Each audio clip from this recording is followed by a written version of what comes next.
நன்றாக வாழ்ந்தவன் கெட்டதும் இல்லை, துயரங்கள் எதுவும் நிரந்தரமும் இல்லை. அதற்கு கர்ம பலன்கள் ஒன்று மட்டும்தான் காரணம்.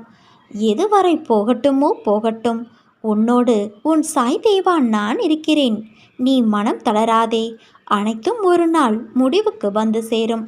வாழ்வில் கடந்து வந்த பாதையை நினைத்து கலங்காதே. உன் கை ஓங்கியிருக்கும் சமயத்தில் உன்னை உபயோகித்தும், ஓங்கிய கைகள் இறங்கிய நிலையில் உன்னை உதாசீனப்படுத்தி கீழே வீழ்த்தி அழகு பார்க்கும். இது காலத்தின் கட்டாயம். உன்னை பற்றி அவர்களாக தெரிந்து கொள்ள வேண்டும், நீயாக விமர்சனம் செய்யக்கூடாது. உன்னிடம் அன்பாக பேசினால் போதும். கர்ணனை போல அனைத்தையும் நீ கொடுத்து விடுவாய். ஆனால் பிறகு வருத்தப்படுவாய்.